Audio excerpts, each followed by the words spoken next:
Good morning students, welcome to class third. I am your SST teacher.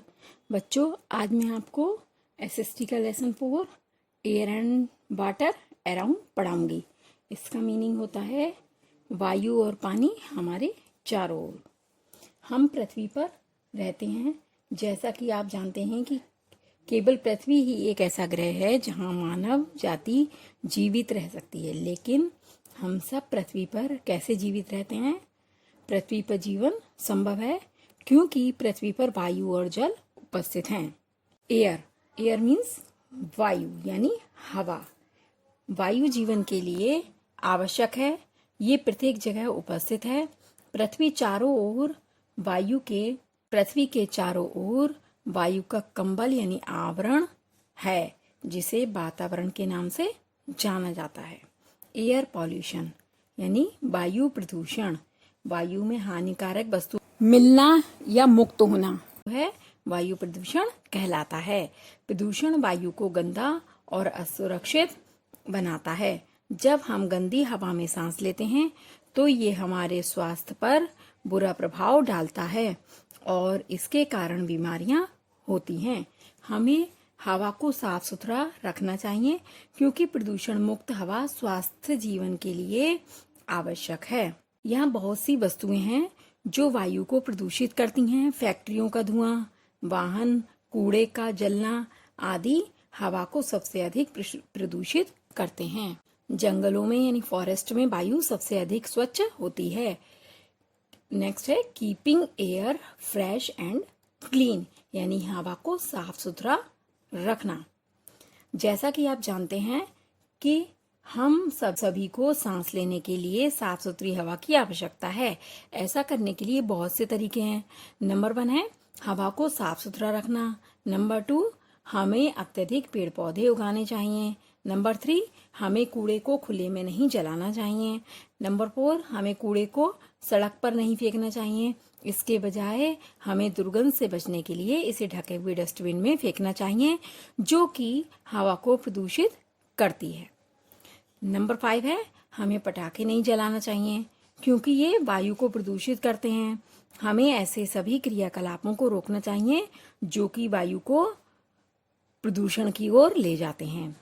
यदि हम ऊपर दिए गए सभी पॉइंट्स को अपने दिमाग में रखते हैं तो अपने संसार को रहने का एक बेटर यानी अधिक अच्छा स्थान बनाने के लिए वायु को स्वच्छ कर सकते हैं। नेक्स्ट है वाटर यानी जल, जो कि हम पीते हैं।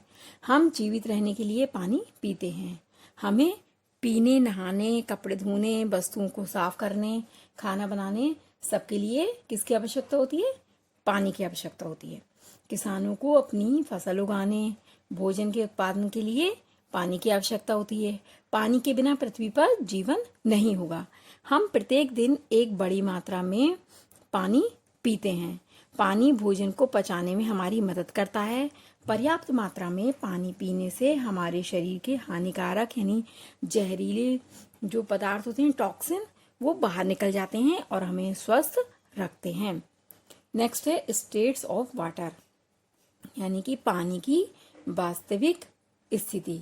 पानी की 3 वास्तविक स्थिति होती हैं: सॉलिड यानी ठोस, लिक्विड यानी द्रव और गैस। पानी की सॉलिड स्टेट जो होती है वो बर्फ के नाम से जानी जाती है। पानी के जमने से पानी जो है आइस के रूप में परिवर्तित हो जाता है यानी बर्फ के रूप में बदल जाता है। लिक्विड स्टेट पानी के नाम से जानी जाती है। यदि बर्फ को गर्म स्थान पर रख देते हैं तो ये पानी के रूप में परिवर्तित हो जाता है। पानी की गैसीय स्थिति यानी वाटर वेपर यानी भाप के नाम से जानी जाती है। जब हम पानी को गर्म करते हैं तो पानी जो है, पानी का ये रूप परिवर्तित होकर भाप में बदल जाता है। पानी पारदर्शी, स्वाद रहित, गंध रहित होता है। यद्यपि पानी का रंग ओशियन में ब्लू प्रतीत होता है। शुद्ध पानी सदैव कलरलेस यानी रंगहीन होता है। नेक्स्ट है वाटर सोर्सेज यानी जल के स्रोत। यहाँ पर पानी के बहुत से स्रोत हैं। उनमें से कुछ वर्षा, महासागर, झीलें, नदियां, तालाब, कुएं और ट्यूबवेल हैं। पानी झीलों, तालाबों, नदियों, महासागरों में शुद्ध नहीं होता है। वर्षा का जल साफ होता है, लेकिन कई बार पानी जो है वातावरण में उपस्थित अशुद्धियों में मिलकर अशुद्ध हो जाता है। अशुद्ध पानी पीने के लिए असुरक्षित होता है, क्योंकि इसके कारण अनेक बीमारियां जैसे कॉलरा, टाइफाइड और डायसेंट्री हो जाते हैं। नेक्स्ट है वाटर पॉल्यूशन यानी जल प्रदूषण। जब हम हानिकारक वस्तुएं वाटर बॉडीज में फेंकते हैं तो हम उसे अशुद्ध बनाते हैं। ये जल प्रदूषण कहलाता है। मानव के विभिन्न क्रियाकलापों के कारण जल अशुद्ध हो जाता है जो इसमें सम्मिलित है। नंबर 1 है कूड़ा, फैक्ट्री का वेस्ट और केमिकल को वाटर बॉडीज में फेंकना, पशुओं, कपड़ों और बर्तनों को पानी में धोना। नंबर 3 है देवी देवताओं की मूर्तियों को जल में प्रवाहित करना, विसर्जित करना। नंबर 4 है इसके अतिरिक्त तेल जल में फैलाने से भी वाटर बॉडीज अशुद्ध हो जाती है। नेक्स्ट है वाटर कंजर्वेशन यानी जल का संरक्षण यानी जल को बचा कर रखना। पानी को अच्छी स्थिति में रखने और इसे भविष्य के उपयोग के लिए बचाने को वाटर कंजर्वेशन यानी जल संरक्षण कहते हैं। जल संरक्षण की घंटों की आवश्यकता है।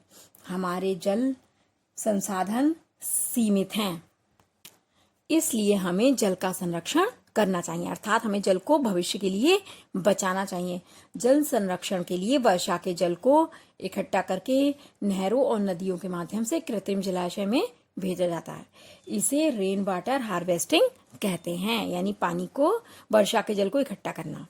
हम इसे अपने घर में कुएं के रूप में वर्षा के जल को इकट्ठा कर सकते हैं और इसका उपयोग फर्श और कार को धोने और पौधों में पानी डालने के लिए उपयोग कर सकते हैं। How to keep water clean यानी पानी को कैसे साफ रखें। नंबर 1 है वाटर सोर्सेज के पास का एरिया जो है साफ रखना चाहिए। हमें घर का और फैक्ट्री का कचरा वाटर बॉडीज में नहीं डालना चाहिए।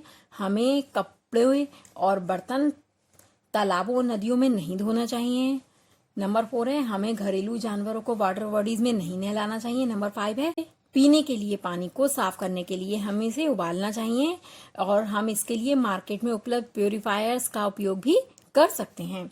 बच्चों, आज मैंने आपको ये एयर एंड वाटर अराउंड वाला चैप्टर एक्सप्लेन किया है। नेक्स्ट क्लास में मैं आपको इसका वर्क करवाऊंगी।